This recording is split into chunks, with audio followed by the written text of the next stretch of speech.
What's up YouTube, it's Tiny C and I'm back with another YouTube video.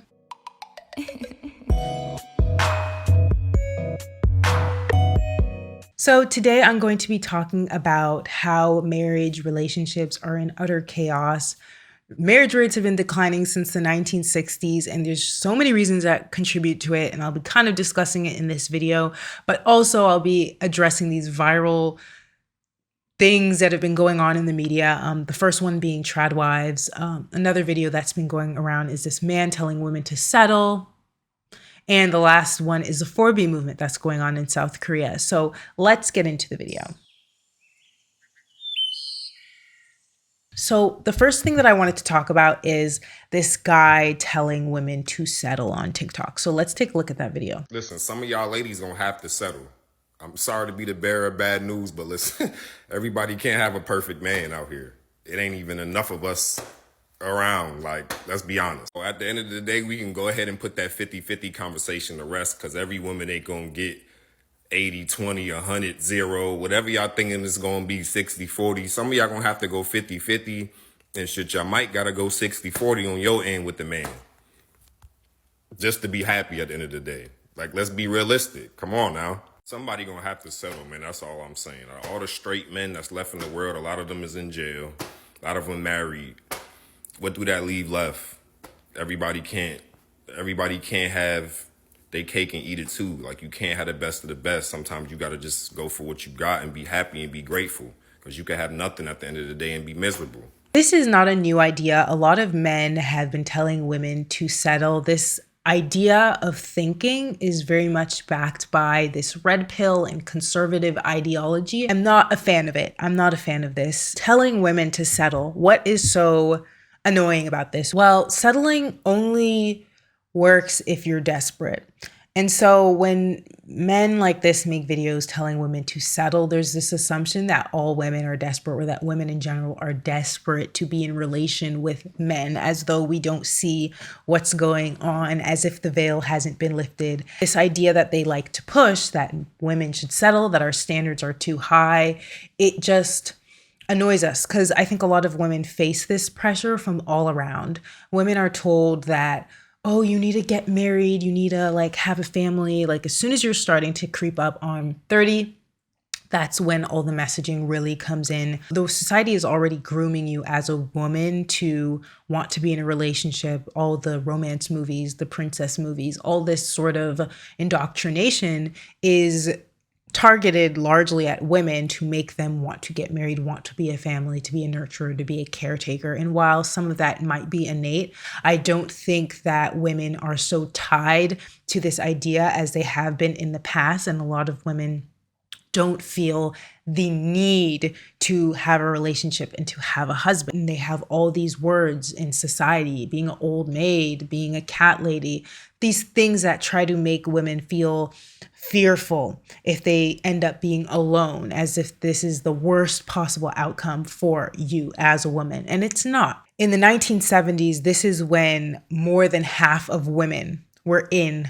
the workforce. And at this point, they were paid 60% less than men. As soon as a woman was able to take care of herself, I think women took off and ran with it. They were very happy to have this right and to be able to take care of themselves. And so when society continues to frame women as, you know, you're supposed to want to get married, you're supposed to want to have children, and this is your ultimate goal in life, it is a very archaic idea, an old idea and representation of a woman. They are allowed to have standards. They are allowed to say, if I do get in a relationship with a man, then it's going to be with a man that makes this much money, or has these aspirations, or treats me like this. They are allowed to say that, because it's not a necessity, right? It's not something you need to survive. Whereas with your job, you might end up settling on your job because you need to make money.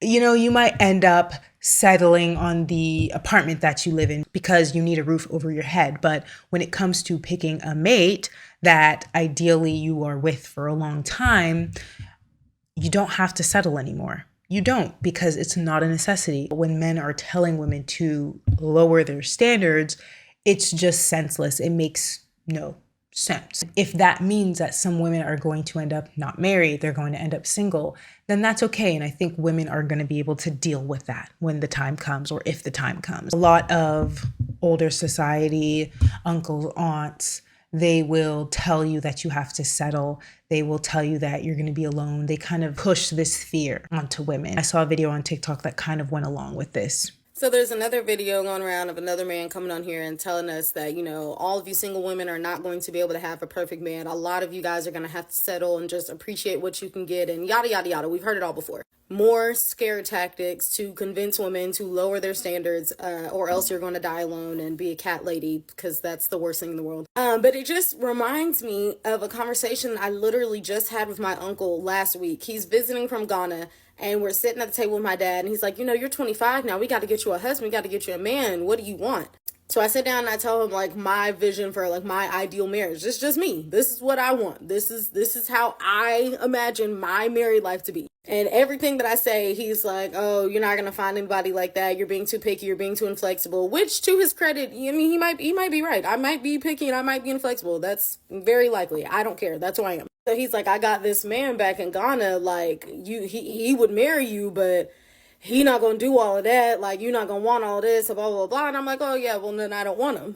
If he's not going to be this, if I'm not going to be able to have this, then I just don't want it. And he's like, yeah, but this husband will be better than the one that you got. I keep keying and exaggerated laughter because I don't have a husband. And to him, it would be better for me to have this husband than no husband at all. So I let him get his little laughs out. And I was like, that might be the case if I didn't enjoy my life. I think that would be accurate if I hated my life, yes. But I really like my life. I really enjoy it the way that it is right now. And as much as I would like to add someone into it, I would love that. I would love to be booed up.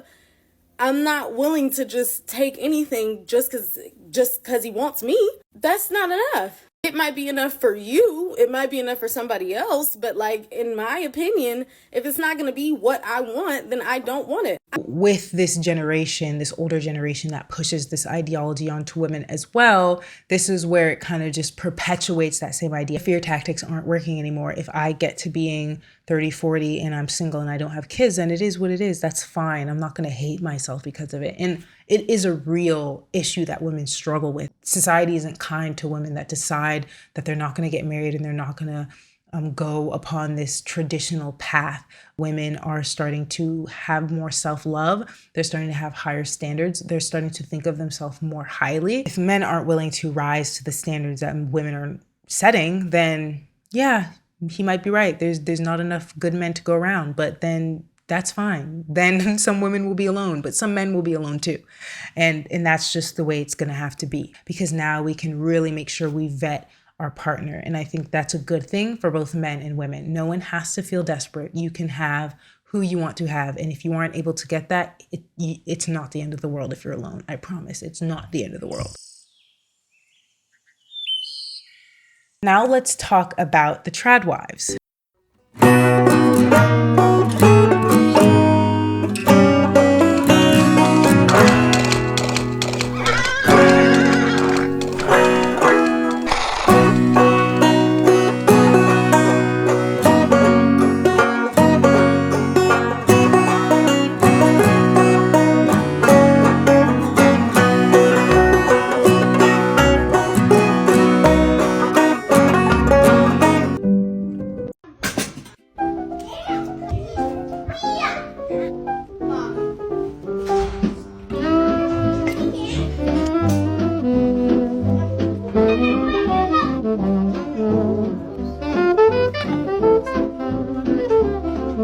Now, when you see this sort of content, I think that it's largely very innocent. I think that it's a romanticization of a traditional time in history where women were in the house. They were the homemakers. They were cooking for their kids. They were cooking for the husband.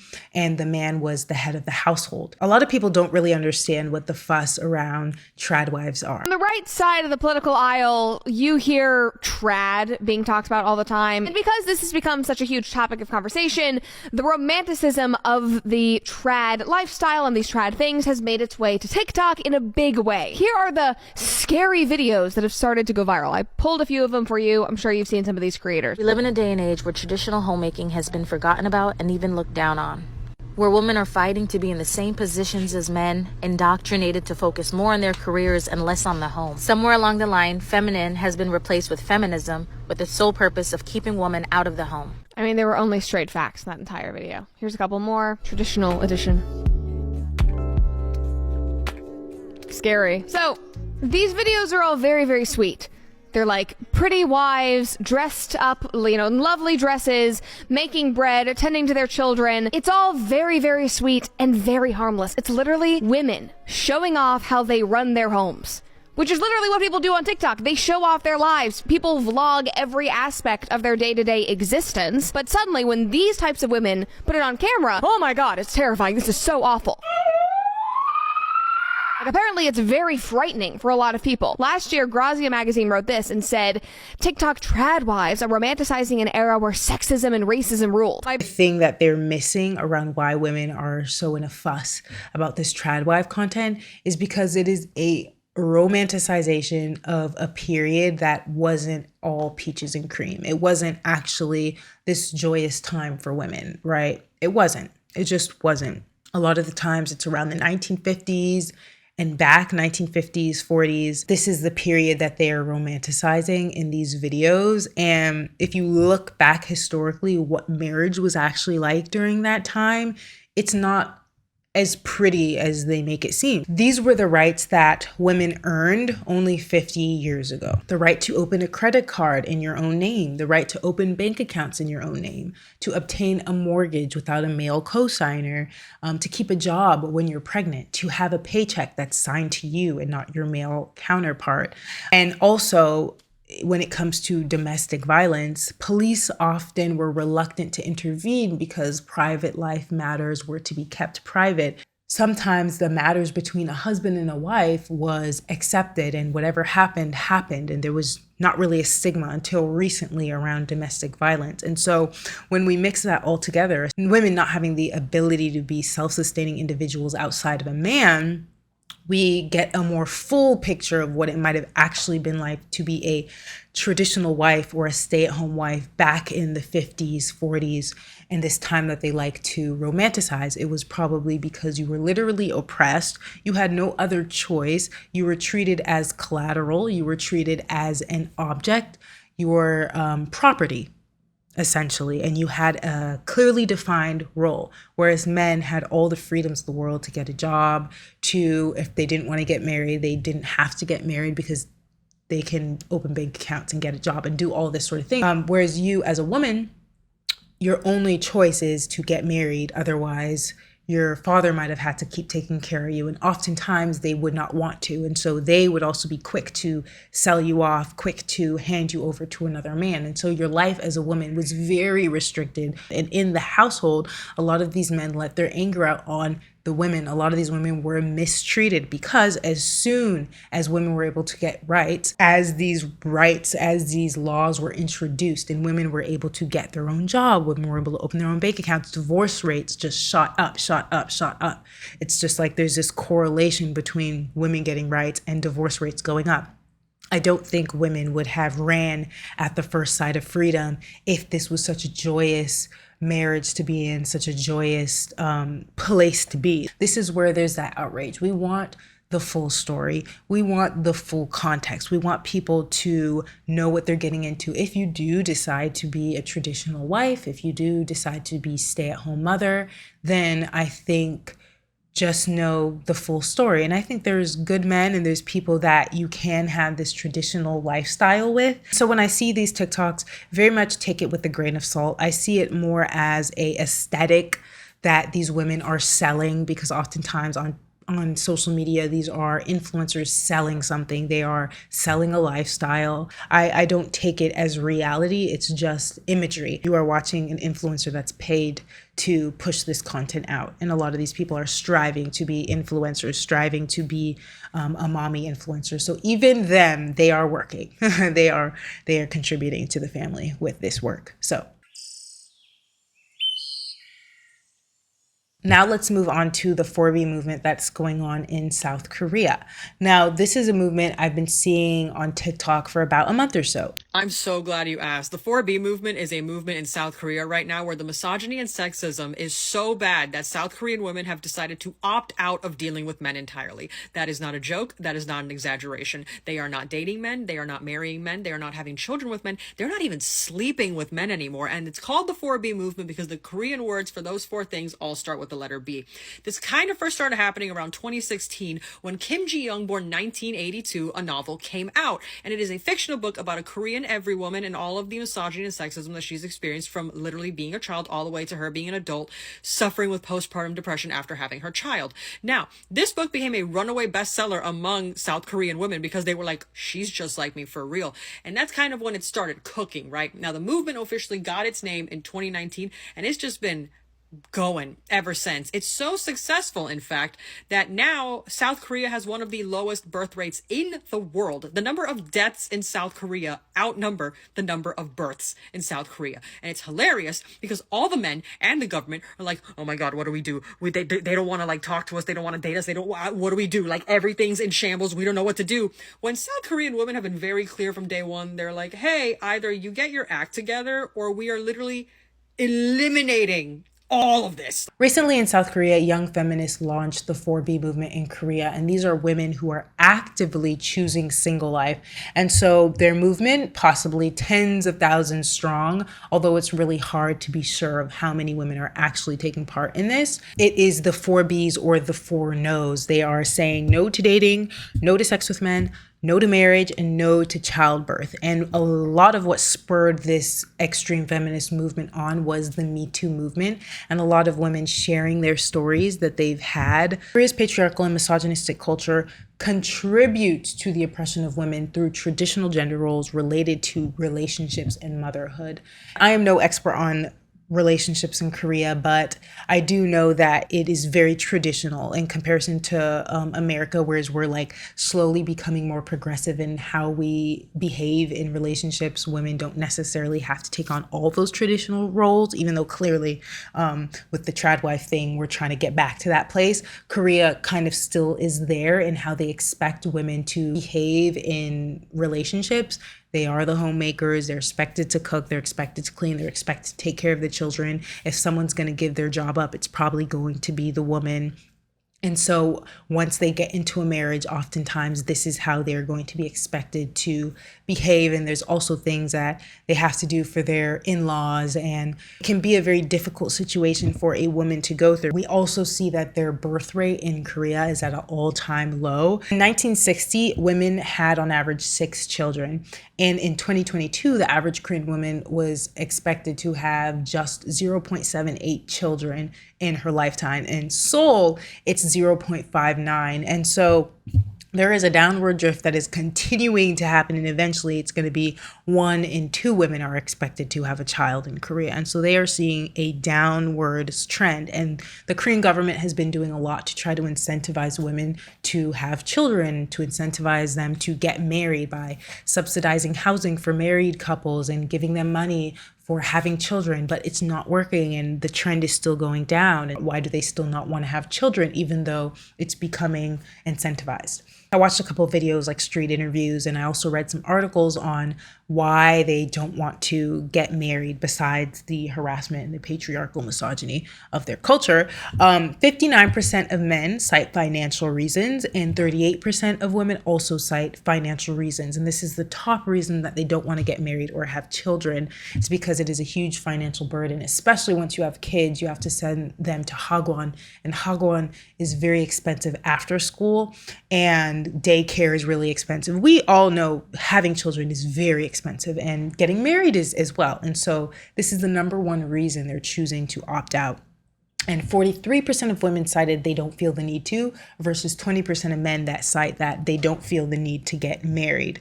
In the street interview that I watched, a lot of women were citing that they have other goals that they want to achieve. They said they would be willing to date long term, but marriage was out of the question. And so I just think that in a society where this is no longer a norm, this is no longer something we are expected to do, especially on the women's part, we are no longer legally required to do this to sustain our lives. We're going to see marriage rates decline, but especially with this tension between men and women with the things like the Me Too movement. First and foremost, how these women feel that they are treated by the Korean men is probably a big reason that they would go to such an extreme as to like not marry, not have sex, and like distance themselves from men. It's trauma that they've experienced from these Korean men. Until that is healed, until men change how they behave towards women, how they treat women, and their expectations of them, I don't think this movement will slow down. I don't think the child rates are going to go up. It's just going to be hard to get people to buy back into this slowly aging idea. The last thing that I want to discuss is the gender wars, which is probably the root of a lot of these issues, the root of the tension between men and women. So we're seeing that women are becoming more progressive and they're finding a lot of solace in progressive ideologies, whereas men are becoming more conservative and they're finding their solace in conservative ideologies and in the likes of Jordan Peterson's and Andrew Tate and Fresh and Fit and Kevin Samuels. And this ideology is giving them the comfort that they need in this society. We saw what a huge movement the Me Too movement became. And this is when we really saw the beginning of this gender wars begin to happen. Since 2014, women between the ages of 18 and 29 have steadily become more liberal each year, and young men have not. A Gen Z female is more likely than their male counterpart to vote, care about political issues, and participate in social movements and protests. As a result of